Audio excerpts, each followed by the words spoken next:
Good morning. Guess what day it is? It's March 20th, 2025. So there are a few things going on today. It's Companies That Care Day. It's International Day of Happiness. And it's World Frog Day.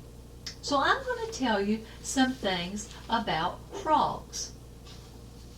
This comes from American Museum of Natural History. The world's largest frog is the Goliath frog of West Africa. It can grow to 15 inches and weigh up to 7 pounds. A Goliath frog skeleton is featured in Frogs, A Chorus of Colors. One of the smallest is the Cuban tree toad, which grows to half an inch long. While the lifespan of frogs in the wild is not known, frogs in captivity have been known to live up to 20 years. There are 6,000 species of frogs worldwide. Frogs have excellent night vision and are very sensitive to movements. The bulging eyes of most frogs allow them to see in front, to the sides, and partially behind them. Now this is odd. When a frog swallows food, it pulls its eyes down into the roof of its mouth to help push the food down its throat. Launched by their long legs, many frogs can leap more than 20 times their body length.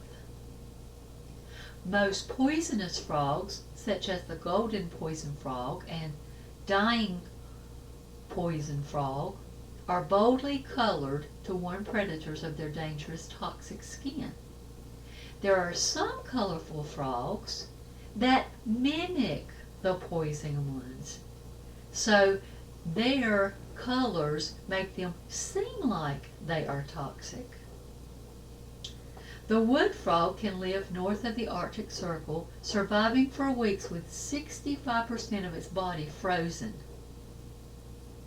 The Australian water-holding frog is a desert-dwelling frog that can wait up to 7 years for rain. There's a story in the Bible about frogs, and I want to read this story to you. Most of you are aware of it. It's in Exodus chapter 8.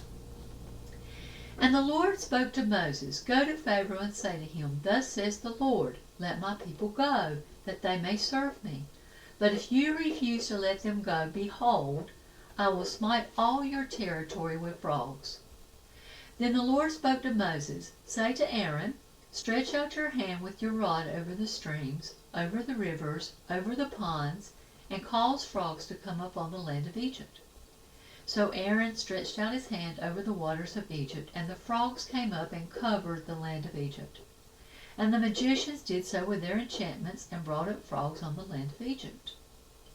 Then Pharaoh called for Moses and Aaron and said, "Entreat the Lord that he may take away the frogs from me and from my people, and I will let the people go, that they may sacrifice to the Lord." And Moses said to Pharaoh, "Accept the honor of saying, when I shall intercede for you, for your servants and for your people, to destroy the frogs from you and your house, that they may remain in the river only." So he said, "Tomorrow." And he said, "Let it be according to your word, that you may know that there is no one like the Lord your God. And the frogs shall depart from you, from your houses, from your servants, and from your people. They shall remain in the river only." You know, in times past when I had read this story, I really hadn't thought about the significance of the frogs. So I want to give you some information from an article written by Mark Stromberg about the importance of God's choice in the frogs. The plague, like the previous one, appears to be part of a contest to establish who was the true God. The Egyptians regarded the frog as a symbol of divine power and a symbol of fertility. One of the major goddesses of Egypt was Heket, who was depicted as a human female with a frog's head. She was the spouse of the creator god Kuna. The Egyptians believed that Khnum fashioned human bodies on his potter's wheel and that Heket was responsible for breathing the breath of life into the bodies. The Egyptians also believed that Heket controlled the multiplication of the frogs in ancient Egypt through the frog-eating crocodiles. She's powerless against Jehovah.